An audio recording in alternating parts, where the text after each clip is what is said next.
E aí, pessoal, tudo bem? Então, dando continuidade ao nosso conteúdo sobre avicultura de postura, hoje nós vamos começar a falar um pouquinho sobre a parte de programação de luz, tá? Então, as aves, como eu havia comentado com vocês, elas são animais de fotoperíodo positivo, então elas têm estímulo em resposta à luz. Então, aves, quando estão na fase de crescimento, esse estímulo luminoso não deve existir. Posteriormente, quando as aves estão aí na fase de postura, então a gente tem que fazer o estímulo de luz. Então a gente acaba trabalhando aí com 17 horas de luz, né? Então acaba utilizando a luz natural e aí em períodos noturnos a gente faz a utilização de luz artificial. Em codornas a gente tem trabalho em torno aí de 16 horas de luz. E aí nós temos um problema com a questão das aves caipiras, que muitas vezes elas só acabam utilizando o período de luz natural, né? Não tem a questão da utilização da luz artificial. Então, já é uma justificativa do porquê a produção de aves caipira é bem menor quando comparado, por exemplo, com as poedeiras comerciais. Então temos aqui um exemplo de uma programação de luz da linhagem da Highline, né? Onde nós trabalhamos aí nos 2 primeiros dias de vida das pintainhas. A gente trabalha com um programa de luz aí de 24 horas. Essa luz, nesse período de 24 horas, nesses 2 primeiros dias, tem mais a finalidade de ter um estímulo para essa ave se alimentar, né? Para poder fazer o metabolismo começar a trabalhar 100%. Conforme vai passando a idade das aves, então aí a partir do terceiro ao sexto dia de vida, a gente já diminui essa luz aí para 16 horas. Aí depois, em semanas, né? Então, a partir da segunda semana, a gente começa a trabalhar com 14 horas, depois na terceira semana com 12 horas, e aí com 4 semanas, 10 horas, e aí da quinta semana até a 16ª semana, a gente trabalha apenas com a luz natural. E aí, depois disso, a gente começa a fazer um novo estímulo de luz. Por quê? Então, nessa primeira semana, a ideia é estimular o consumo de ração. Nessa fase aí, que compreende a quinta semana até a 16ª semana, a gente não pode ter luz a mais, né, a parte da luz artificial, para poder não estimular o desenvolvimento desse aparelho reprodutivo, né? A gente quer que ele tenha uma formação, mas não desenvolvimento na questão de produzir ovos. E aí, quando essa ave entra na fase de pré-postura, aí, que compreende de 17 semanas em diante, né? Aí a gente tem aí com a finalidade de fazer o estímulo desse aparelho reprodutivo para ele começar a ciclar e aí então começar a produzir ovos. Em alguns casos a gente trabalha nessa fase aí de não ter estímulo luminoso com galpões de penumbra ou dark house, né, que são as casas escuras. Então a finalidade é deixar essas aves na parte no escuro praticamente, né? A gente trabalha com 3 a 4, 5 lux no máximo, aquela luz bem fraquinha. E aí, quando essas aves atingem as 16, 17 semanas, a gente começa a colocar luz artificial, né, e a natural, e aí dá um estímulo no aparelho reprodutivo dessas aves, e aí elas começam a ter uma maior uniformidade de postura, meio como se fosse todas elas entrassem em postura meio que todas juntas, tá? Não é uma medida tão explorada no Brasil, é bastante utilizada fora do Brasil, mas já existe algumas empresas que têm trabalhado com esse tipo de criação, tá? Então, aves que receberam estímulo luminoso para produzir e que têm um peso corporal abaixo do padrão, essas aves elas vão produzir ovos menores, né, quando comparado ao tamanho normal, né, de acordo com a idade dessas aves, e elas vão apresentar picos de produção abaixo do ideal. Então, por isso que é importante a gente fazer o estímulo luminoso para aves quando elas estão com o peso de acordo com a idade delas e de acordo com o manual da linhagem. Então, uma forma que a gente tem é, semanalmente, a gente pesar uma parte do lote para a gente ver como que está a uniformidade. Se as aves estiver abaixo do peso, a gente tem que fazer estímulo com essas aves para elas se alimentarem mais ou fazer a inclusão de dietas mais energéticas para fazer com que essas aves elas ganhem peso para não ter essa desuniformidade no lote, tá? Uma ferramenta que a gente pode trabalhar também é com a alimentação à meia-noite. Então, na madrugada, a gente oferta alimentos para essas aves, que não estão em postura ainda, com o intuito de fazer com que essas aves elas atinjam o peso ideal no momento da maturidade sexual, tá? Então, nós temos aqui o aparelho reprodutivo da fêmea, né? Dividido em ovário, infundíbulo, magno, o istmo, o útero, a vagina e a cloaca. Lembrando que as aves, apenas o ovário esquerdo é funcional, o ovário direito ele é atrofiado, então não é desenvolvido, então apenas o lado esquerdo do oviduto que é funcional, certo? Temos aqui as partes de cada um segmento do aparelho reprodutivo, né? Então, no infundíbulo tem tamanho de mais ou menos 11 centímetros, e a função dele é fazer a captação do óvulo, né? Que vai ser aí absorvido, que nada mais é do que a gema do ovo. Esse tempo demora em torno de 15 minutos. Depois, essa gema, esse óvulo, né? Ou a gema, ela cai para o magno, que tem mais ou menos aí de 33 centímetros, onde vai ter a formação da clara do ovo ou do albúmen, tem uma duração aí de 3 horas. Do magno passa para o istmo, tem mais ou menos aí 10 a 11 centímetros, que é onde vai ter formação das membranas da casca, tanto a membrana externa quanto a membrana interna. Esse demora mais ou menos aí 1 hora e 15 minutos. Depois vai para o útero, que tem tamanho mais ou menos de 10 centímetros. Isso vai variar de acordo com a idade da ave, tá? Aves maiores é um pouco maior. Onde vai ter a formação da casca. Então, ali que vai ficar a maior parte do tempo ali para a formação da casca, que varia de 20 até 23 horas. E aí, depois passa para a vagina, no momento da oviposição, tem mais ou menos aí 7 centímetros, que tem a finalidade de transportar esse ovo do útero para a cloaca. Então, é bem curtinho o tempo que esse ovo permanece aí na vagina. Tá? Aqui, a gente tem um videozinho que exemplifica aí a formação do ovo.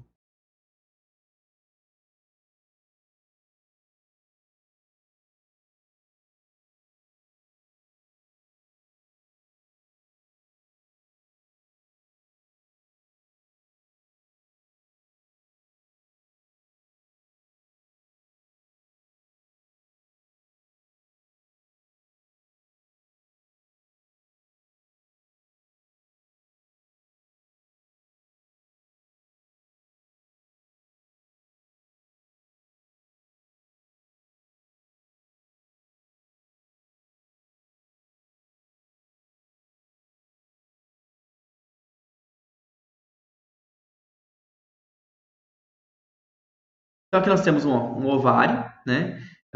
A deposição de gema nesse ovário ela é constante. Então, conforme a ave vai se alimentando, vai tendo a deposição de gema, essa gema, esse óvulo, no caso, desculpa, ele vai tendo maturação, e aí essa aqui é a ordem que vai ter, então, a oviposição, ou da ovulação, né? Então, aqui nós temos essa aqui, provavelmente seria a próxima gema, ou o próximo óvulo a ser liberado, depois depois depois esse aqui e este aqui. Porque conforme como eu falei para você, como é constante a deposição de gema dentro do óvulo, então ela vai crescendo. Aqui, não sei se vocês conseguem observar que tem a faixinha aqui que é com menos irrigação, ou menos irrigação, com menos irrigação, que é o estigma. É aqui que vai romper para poder ter a liberação desse óvulo. E até ter a formação do ovo. Então, nós temos aí uma variação de cores aí na casca do ovo, né? O que determina a cor da casca geralmente é genético, né? Não é algo que você consegue modificar nutricionalmente. Então, tem a ver com a genética da ave. E, geralmente, o ovo ele corresponde à cor da plumagem da ave. Então, ovos marrons são postos por galinhas marrons, ovos brancos por galinhas marrons. Mas e o ovo azulado ou o ovo verde? Quem que bota? geralmente são aquelas aves cinzas ou as aves pretas, que vão ter essa tonalidade aqui mais clara aqui, de um verdinho indo para um azul. Então, quem faz a postura desses ovos são as aves de plumas cinzas a pretas, tá? Lembra que eu falei para vocês que a maior parte do tempo na formação do ovo fica para deposição de casca? Então é importante que a gente tenha níveis de cálcio circulante dentro do organismo da ave constantes, porque ela vai precisar desse cálcio para poder fazer então a deposição de cálcio na casca, do carbonato de cálcio na casca. Então a gente acaba trabalhando com uma alimentação no meio da madrugada, ou também o lanche aí da meia-noite, com o intuito exatamente de fazer com que essa ave ela vai repousar, vai dormir, né, num período de escuro, e na madrugada a gente liga a luz para que ela possa se alimentar novamente, depois volta a ficar escuro. Nesse período que ela vai estar se alimentando, o organismo vai continuar ali absorvendo cálcio para ter cálcio constante para a formação da casca do ovo. A gente consegue fazer o controle do peso dos ovos através da nutrição, né? Mas uma boa parte desse peso do ovo é algo genético, tem a ver com a relação com o peso corporal e a maturidade sexual dessas aves. Então, quanto maior o peso da ave na maturidade, maior vai ser o tamanho do ovo. A taxa de maturidade, quanto maior, mais nova for essa ave, ao entrar em produção, menor será o tamanho do ovo. Por isso que não é interessante fazer o estímulo dessa ave na questão de luz antes das 17 semanas, porque vai ter ave que vai ter maturação sexual antes e isso vai interferir durante todo o ciclo de produção dessa ave, tá? E, como eu havia falado, que a gente consegue fazer o controle do tamanho do ovo pela nutrição também. Então, o consumo de energia, gordura total, proteína bruta e metionina principalmente ajuda aí no tamanho desse ovo. Por quê? A metionina é um aminoácido que vai ser bastante importante para a produção da albumina, né, da clara do ovo. Então, quanto mais metionina tiver, mais metionina vai ser redirecionada para a produção de albumina. E se tiver tendo maior produção de albumina, vai ter maior deposição de albumina no momento da formação do ovo. Então, a gente consegue aí ter um ovo um pouco maior. E aí, a gema também interfere no tamanho desse ovo. Então são vários nutrientes que a gente pode interferir diretamente no tamanho desse ovo. Mas aí, qual que é o tamanho ideal desse ovo, né? Então, aí, existe uma legislação para isso, né? Mas a variação ideal desse ovo tenha mais ou menos de 55 a 62 gramas, que entra na classificação de ovo grande ao ovo extra grande, mas existe uma classificação, uma legislação sobre essa classificação de ovos.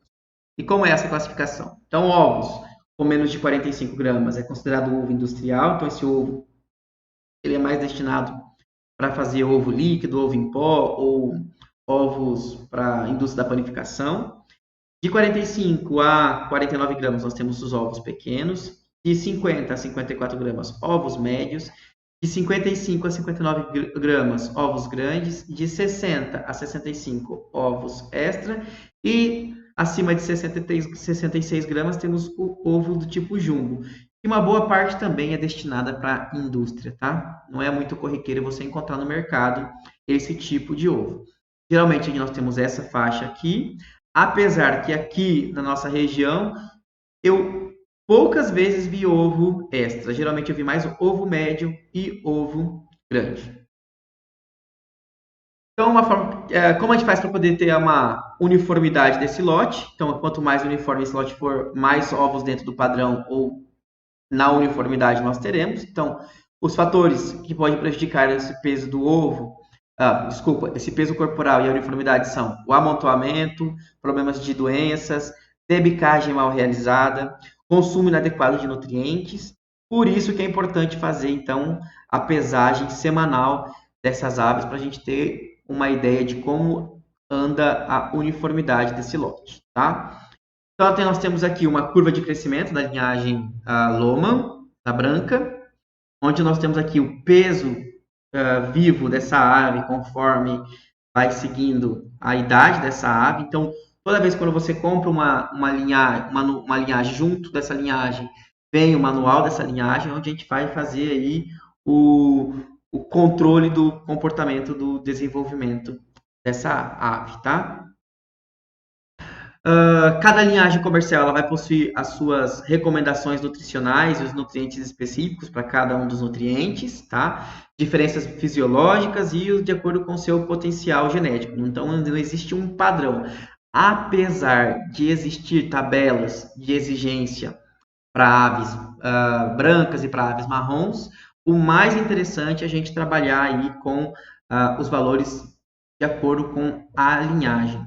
Por quê? As empresas de genética já fizeram vários estudos até chegar naquelas exigências específicas para aquela linhagem, tá?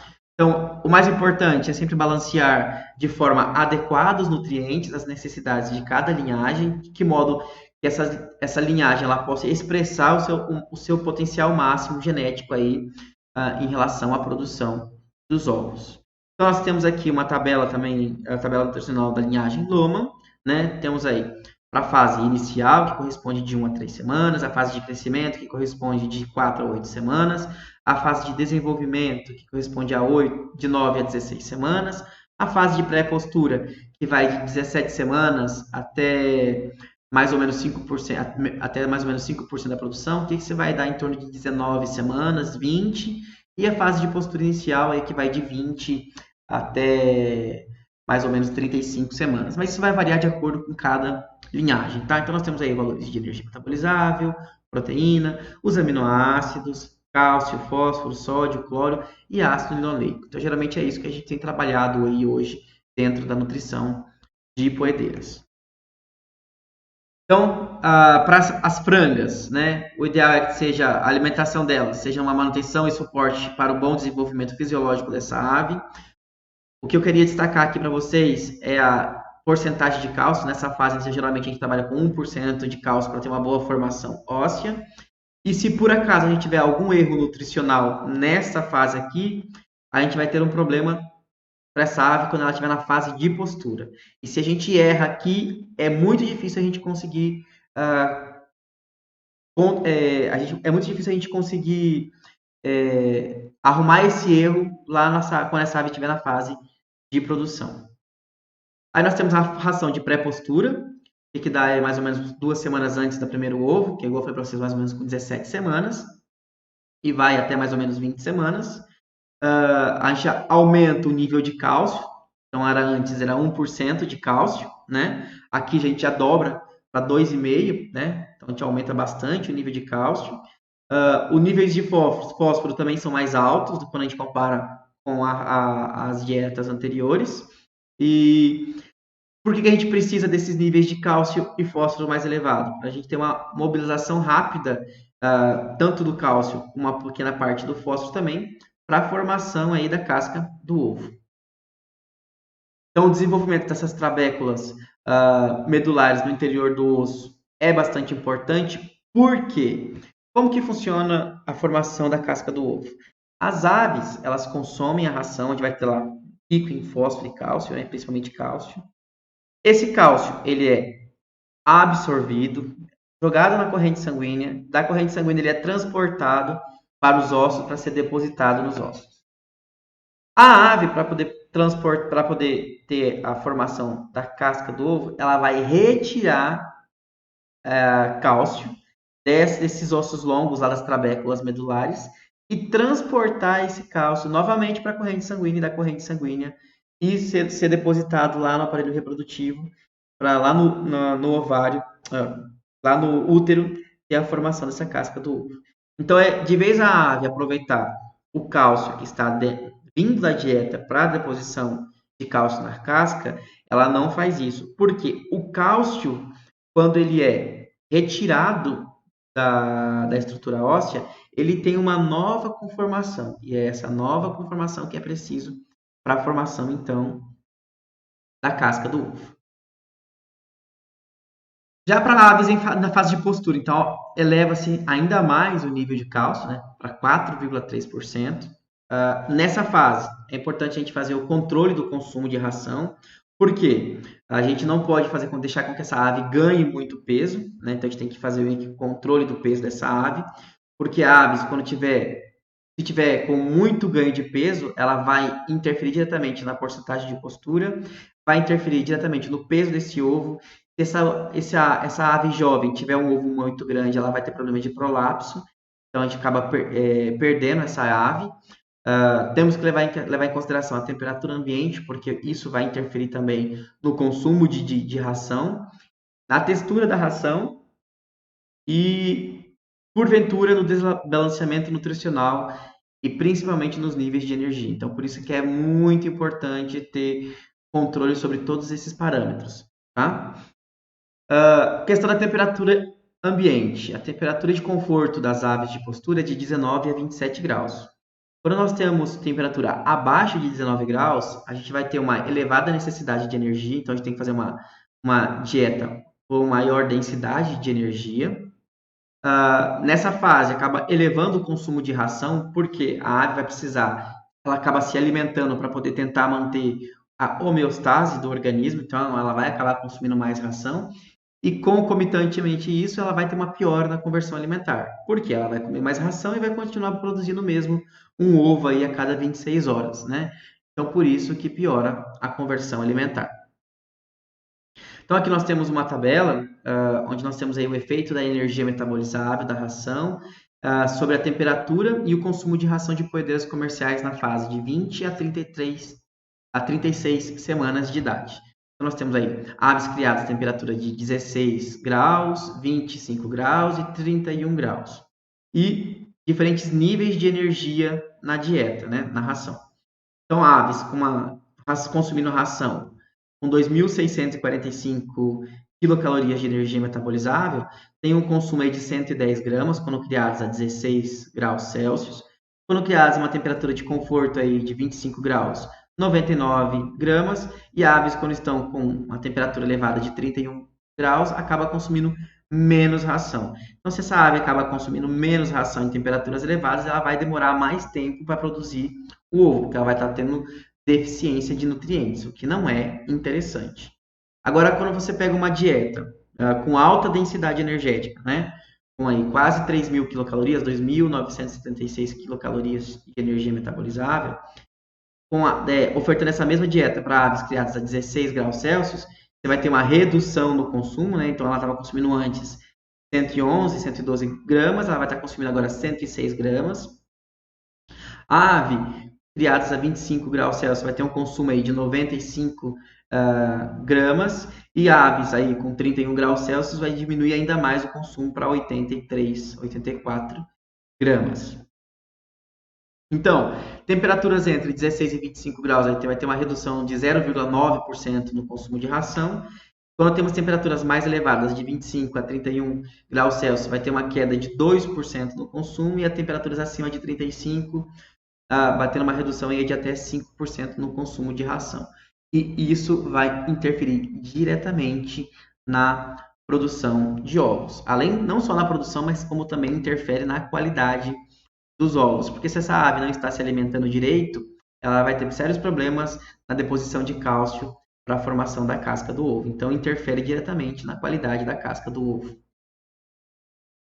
Então, nós temos aqui umas equações de predição, né, onde a gente pode determinar o valor de energia ideal para as aves de acordo com cada uma das fases, né? Então, nós temos equações aí do NRC, de Rostan e de Sakomura. Então, existem várias equações aí que a gente pode trabalhar para a gente determinar exatamente quanto seria o ideal de consumo de energia metabolizável pelas aves. Então, nós temos aqui um modelo de equação onde leva em consideração o peso corporal, o ganho de peso, o peso do ovo e a temperatura com que essas aves são criadas, né? Então, vamos fazer um cálculozinho aqui. Uma ave pesando 1,6 quilos, quando a gente leva o peso metabólico, né, a gente transforma esse valor aqui de peso real para peso metabólico, é só pegar esse 1,6 elevado a 0,75, nós temos o peso metabólico aí de 1,423 quilos. O ganho de peso, o ideal a gente trabalha para poedeiras com um ganho de peso de 1 grama ao dia. peso do ovo, vamos pegar um peso aí de 50 gramas, mais ou menos o peso médio, e que essas aves estão sendo criadas a uma temperatura aí de 20 graus Celsius. Então, a gente vai pegar esses valores, aplicar na fórmula, certo?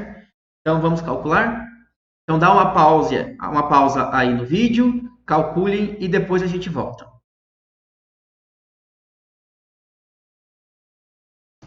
Voltando então, temos aqui o valor de 1,44 vezes o valor do peso metabólico, mais 3,84 vezes 1, que é o ganho de peso diário, mais 1,92 vezes os 50 gramas, que é o peso médio do ovo, mais 2 vezes 1,6, que é o peso inicial, né, o peso corporal, 21, que é o valor fixo, menos 21, que é a temperatura onde as aves estão sendo criadas.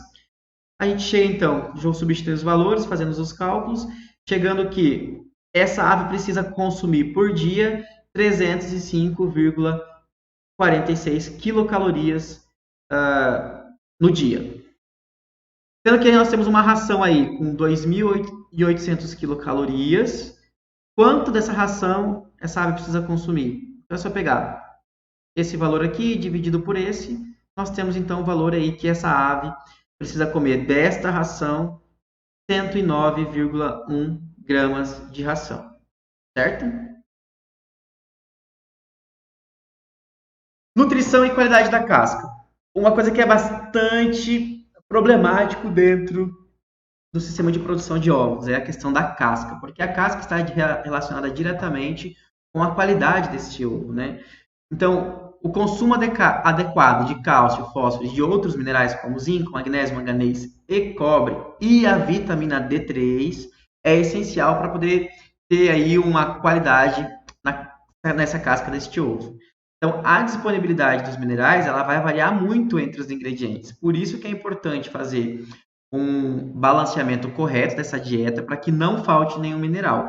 Porque se vir a faltar qualquer um desses minerais, podemos ter problema na qualidade dessa casca, de casca muito fina, ou então aves botando ovos sem a formação da casca. Então, o peso corporal no momento do pico vai influenciar diretamente aí no tamanho da gema, o que por sua vez influencia também no peso desse ovo. A metionina, como eu havia comentado com vocês, ela é utilizada para poder fazer o controle do tamanho desses ovos. E o ácido linoleico e suplementação de gordura ou de óleo ajuda também na questão do tamanho desta gema, né?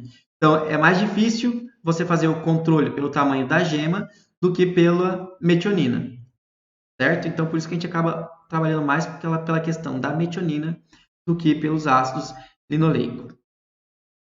Outra coisa que a gente consegue interferir na nutrição é na cor da gema. Consumidores eles têm mais interesse pela gema mais amarelada, né? Mais tons de amarelo, mais interessante seria.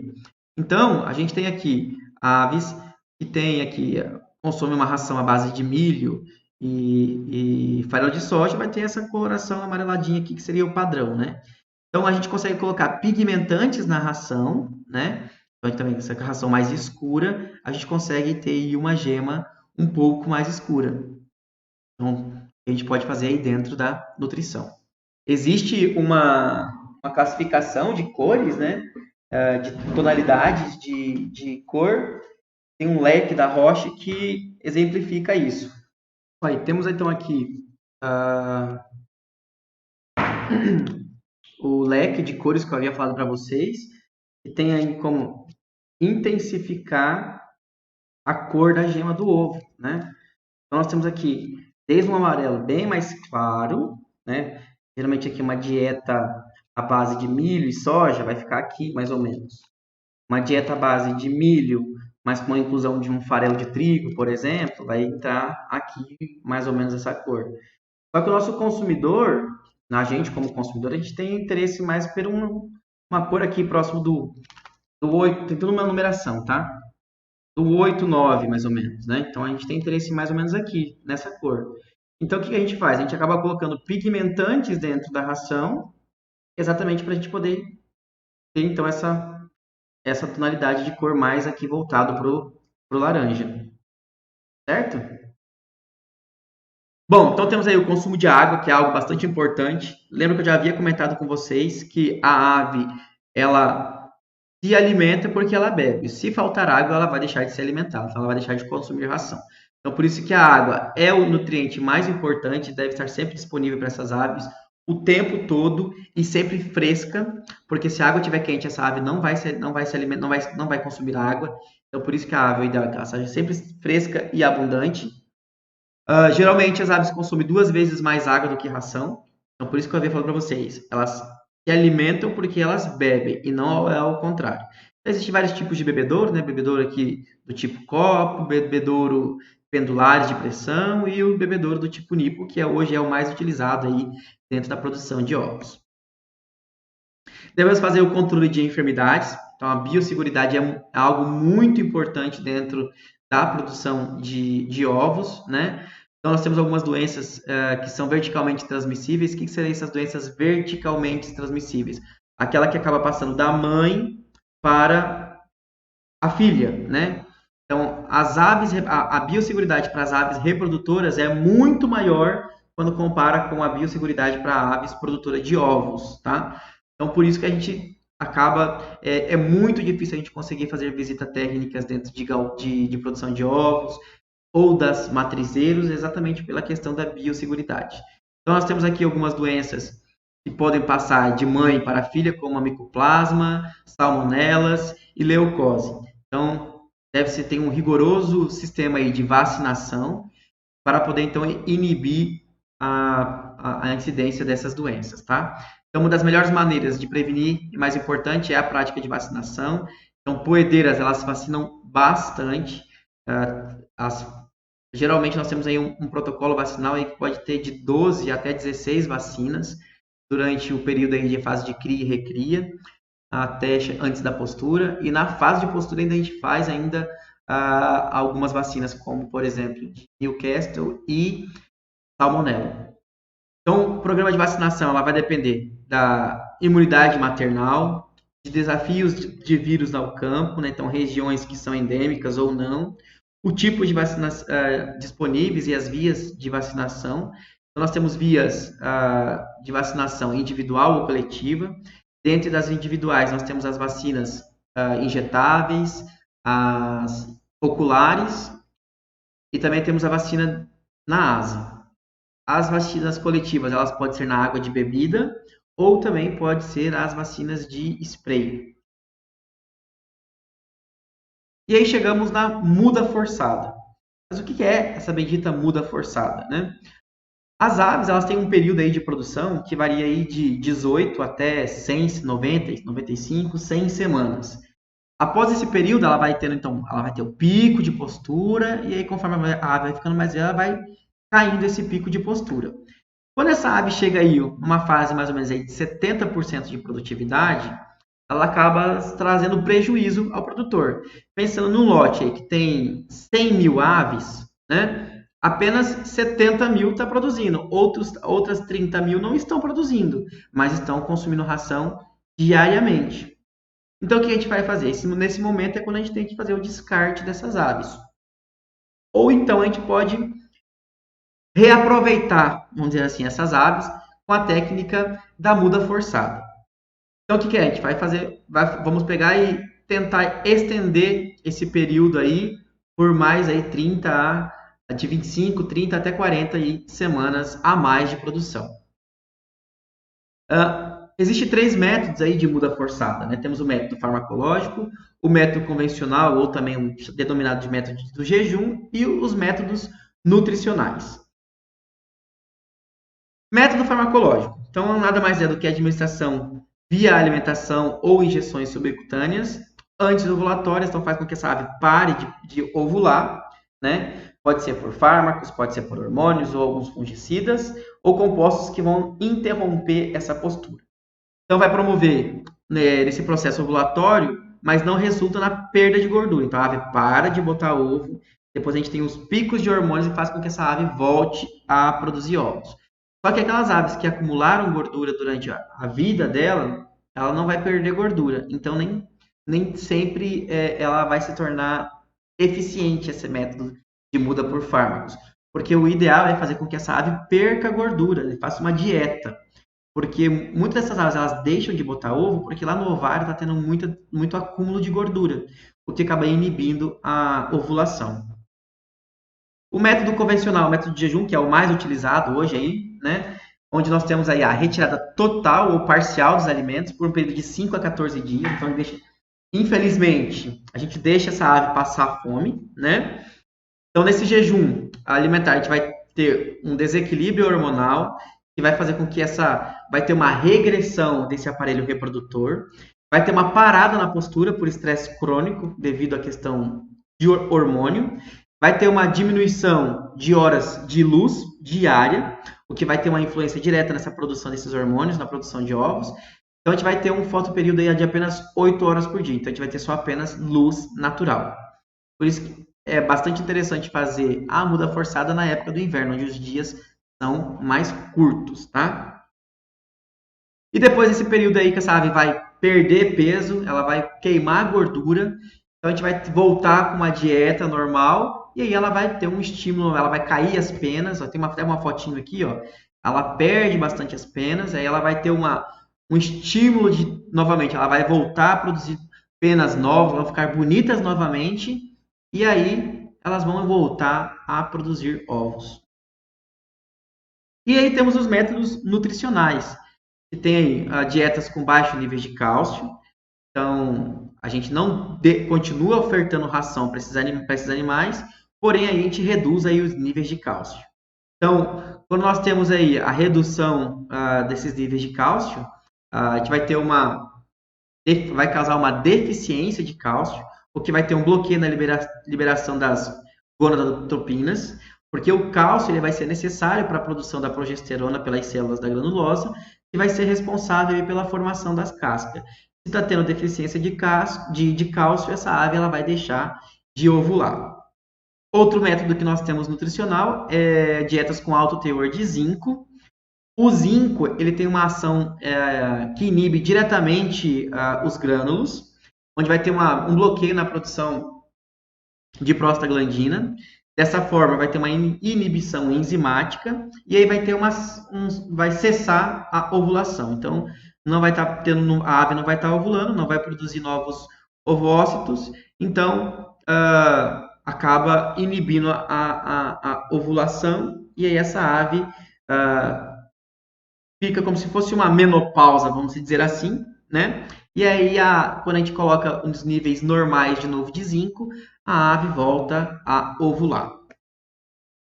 Outro método que nós temos é dietas com baixo nível de sódio. Se nós temos uma redução de níveis de sódio, vai causar uma deficiência. Isso vai causar má absorção de outros nutrientes, né? Causando então deficiências nutricionais. Alimentação deficiente em sódio vai ter efeito sobre as atividades das gônadas e aí vai causar aí uma inibição na ovulação. O problema que nós enfrentamos quando nós temos baixos níveis de sódio é canibalismo. Então, as aves elas começam a se bicar, elas começam a se matar, e é bem triste esse tipo de muda forçada. E dietas com baixo consumo energético também ajuda. Então, a gente pode pegar dietas aí à base de fibra, né? Então, coloca aí farelo de trigo, caroço de algodão, farelo de jojoba ou até mesmo alfafa. O problema da alfafa é a concentração de cálcio. Então, a gente pode ter um desbalanço aqui muito sério com a questão da alfafa. Hoje, a gente acaba utilizando aí mais o farelo de trigo ou até mesmo casca de árvore, celulose. Então, a gente vamos fazer com que essa ave vai ter como se fosse um jejum, né? Mas, na verdade, não vai ser um jejum, porque ela vai estar se alimentando, mas níveis muito baixos aí dos nutrientes, com o intuito de elas não chegarem a se matar. Mas o problema desses baixos nesses níveis a níveis basais é que essa ave ela não vai perder tanto peso. E o interessante é que ela perca peso, que ela perca aquele acúmulo de gordura que está envolto do ovário. Por isso que o método de jejum é o mais usual. O problema que nós enfrentamos é que vai ter uma mortalidade meio que alta. Né? Podemos chegar aí até 15, 20% de mortalidade.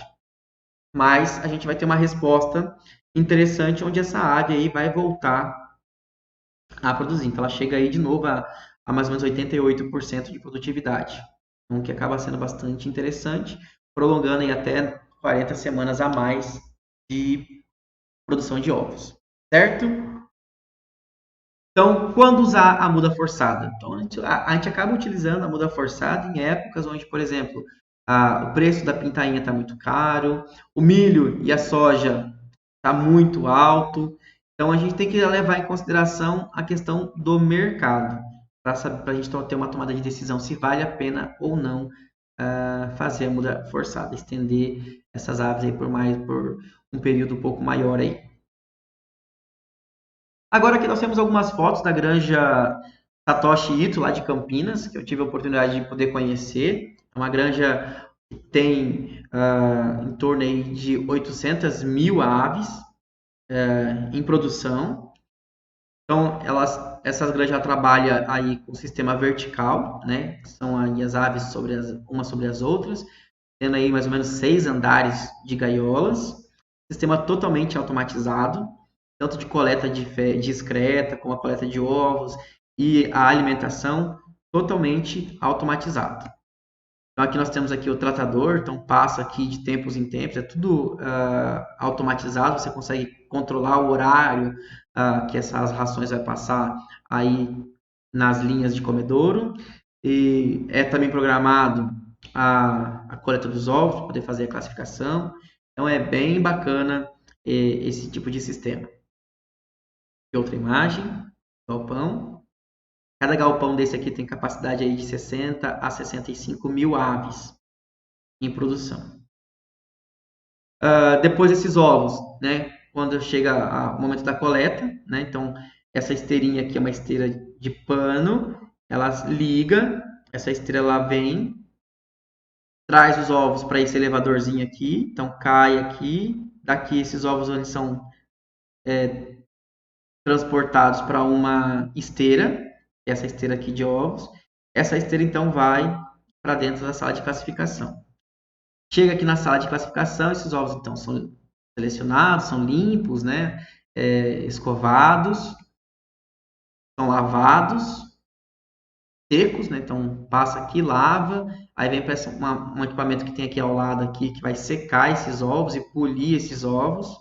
Depois esses ovos passam para ovoscopia, essa maquinazinha aqui, que vai identificar se tem ovo com mancha, mancha de sangue, se tem ovo trincado, e esses ovos aí então são retirados, né?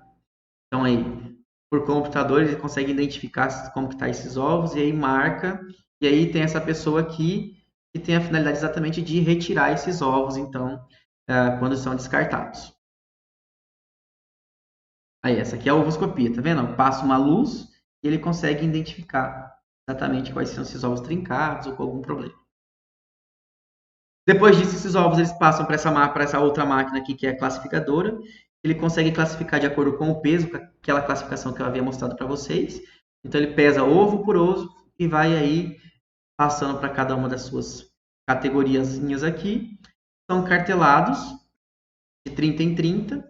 E só tem que ter uma pessoa aqui para poder juntar essas cartelas e colocar dentro das caixas. Um sistema aí totalmente automatizado. As excretas são coletadas um dia, a cada 2 dias, né? Dia sim, dia não, faz a coleta das excretas. Então, nós temos as bandejas, as esteiras que são ligadas. E aí, deixa eu voltar aqui nessa imagem da...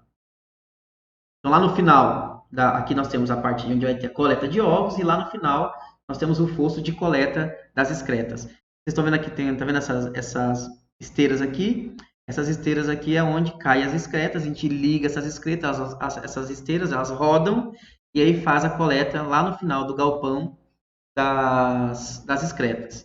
Então, lá daquelas esteiras cai nessa outra esteira aqui, aí para aqui na lateral um caminhão, caçamba, e aí das baterias por esteira é despejado então o esterco dentro da caçamba. Depois disso, esse caminhão, lá nessa granja, né? Eles têm um lugar onde eles fazem o curtimento do esterco, porque eles comercializam o esterco também. Então, tem aqui um galpão bem grande onde eles fazem a secagem desse esterco. Então tem uma máquina que fica passando aqui, ó. Tem uma máquina que fica passando, vai e volta o dia todo aqui, revolvendo, né? Ela tem uns garfos aqui que fica girando, então fica revolvendo esse esterco, jogando ar quente para ajudar nesse processo de secagem desse esterco. Depois disso, eles ensacam e comercializam esse esterco aí como adubo. É um excelente produto. Agora temos aqui as fotos da Granja Vilhena, que é uma granja que eu tive a oportunidade de trabalhar lá em Rondônia. Então nós temos aqui a Granja Vilhena na época que eu trabalhava. Então ela tinha aqui o galpão de cria e recria e 2 galpões de postura, e já estava construindo aqui do lado o terceiro galpão. Hoje já tem esses 3 galpões aqui em funcionamento, tá? Então nós temos aqui a sala de classificação e expedição dos ovos. Nós temos a parte do escritório da granja e aqui a fábrica de ração. Então, trabalhei lá com a linhagem, essa aqui é a linhagem High-Sex, eu trabalhei, e essa aqui é a Highline Brown. Então, High-Sex White e Highline Brown. Foi as 2 linhagens que eu tive a oportunidade de trabalhar lá na granja. É uma granja 100% tecnificada também. Então, essa aqui é a fase de cria e recria. Então, essa aqui é uma foto de cima da fase de cria e recria. Então, são 3 fileiras são 3 baterias, com 3 andares cada uma delas, né? Com capacidade aqui para 55 mil aves. Então, o sistema também é tudo automatizado de alimentação dessas aves. Então, aqui nós tínhamos as pintinhas, depois aqui já as aves, as pintinhas brancas, né? Depois já as aves já maiores, já na franga, já quase indo sendo transferidas para o galpão de postura. E aí já no galpão de postura, né? Tanto as aves vermelhas quanto as aves brancas.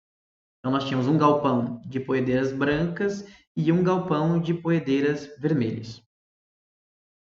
Então aqui nós temos o galpão aí, antes da transferência, fazendo a parte de limpeza e desinfecção desse galpão.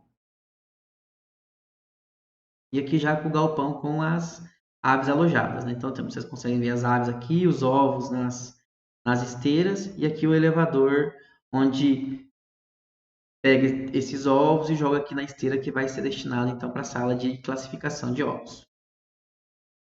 Tem mais uma foto da granja. Bom, eu vou mostrar para vocês agora um vídeo que mostra o sistema de criação de aves livres de gaiolas, que é o que tem hoje o pessoal tem batido bastante na tecla da questão de bem-estar animal e migrado aí um pouco para essa produção aí de aves.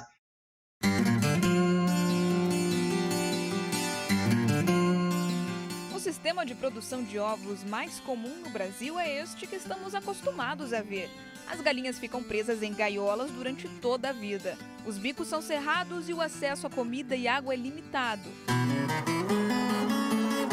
Foi pensando no bem-estar animal que uma granja no oeste do Paraná trabalha com um sistema diferenciado, o chamado cage free, do inglês livre de gaiola. E o nome já diz tudo. Para ter acesso à parte interna da granja, nós precisamos tomar um banho e vestir uma roupa que é esterilizada. Isso porque as galinhas aqui não recebem nenhum tipo de medicamento, por isso podem ficar mais vulneráveis a vírus e bactérias, principalmente de pessoas que vêm de fora. Para caminhar aqui dentro, a gente precisa tomar um certo cuidado porque elas são muito curiosas, também bem amigáveis e acabam se aproximando bastante da gente. Mas uma parte que vale a pena a gente mostrar é realmente os ninhos, que ficam atrás destas cortinas vermelhas. As galinhas geralmente procuram locais mais escuros para colocar os ovos e por isso essa estrutura foi preparada. Dentro dela existe uma esteira que leva diariamente toda a produção para o lado de fora do aviário. O sistema de esteiras traz os ovos para dentro de uma outra sala. Na propriedade, que fica a 10 quilômetros do centro de Cascavel, são 12 aviários como este.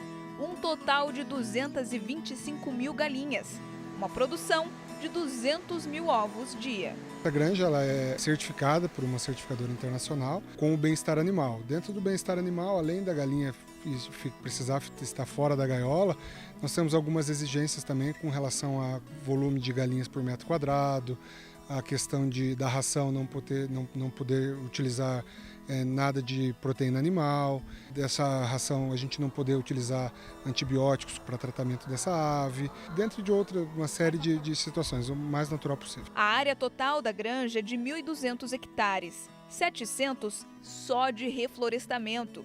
Aqui as árvores já servem como uma barreira sanitária, protegendo a estrutura. E falando nisso, para entrar na propriedade, todos os veículos precisam passar por uma limpeza extra, que garante a remoção de qualquer possível contaminação. Nos aviários, as galinhas têm acesso livre aos ninhos, poleiros, água e comida à vontade. Tantas regalias elevam os custos de produção, por isso o produto final também é mais caro, em torno de 20% a mais do que o ovo comum. Na parte industrial da produção, os cuidados continuam. Os ovos passam por processos de higienização e separação. Nesta cabine são colocados sob a luz, que ajuda a verificar possíveis irregularidades. Depois de passar por essa análise de luz, os ovos chegam aqui, nesta esteira. Na sequência, passam por esta máquina que faz a pesagem de cada um deles, dividindo em 3 categorias: pequeno, médio e grande. A partir disso, eles são espalhados pelas esteiras. E aí sim, vão para a embalagem, sempre obedecendo essa ordem do tamanho de cada produto.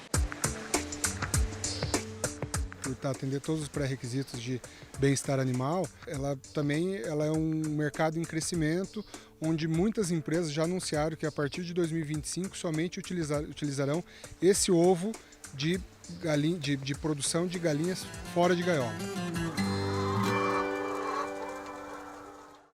Aqui, pessoal, é um vídeo meio que pesado, eu falo assim para vocês, porque foi uma ONG que produziu esse vídeo lá em 2019 contra o Grupo Pão de Açúcar.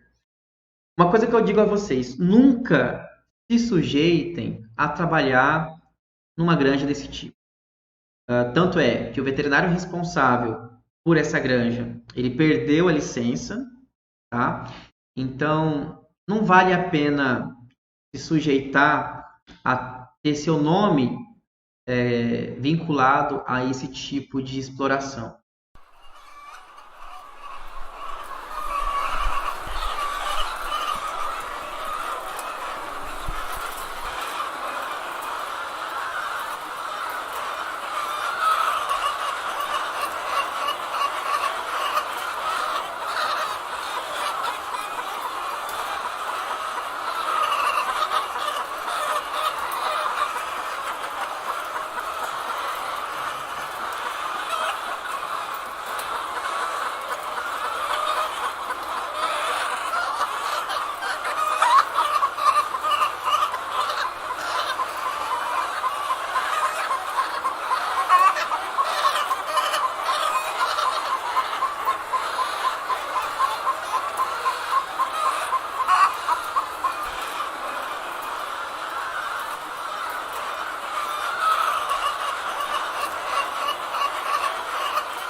E aqui nós temos, então, uma comparação aí de ovos, né? Desde um ovo aí de periquito, né? Que tem aí de 1 a 2 centímetros, ovo de pombo com 3 centímetros, ovo de codorna com 3 centímetros, ovo de galinha em mais ou menos 6 centímetros, ovo de galinha também, ovo de gansa, de peru, desculpa, que tem aí de mais ou menos uns 9 centímetros, ovo de gansa aí com mais ou menos 11,5 centímetros, ovo de ema, que é uma ave brasileira, 12 centímetros, ovo de emu, que é um parente da ema, só que nós não temos aqui no Brasil, então ele é um ovo bem preto, bem legal a casca desse ovo aqui, e o ovo de avestruz aí, que é o maior ovo que nós temos atualmente aí, em torno de 17 centímetros. Então, tanto avestruz, emu e a ema, eles têm aí meio que um parentesco entre eles aqui.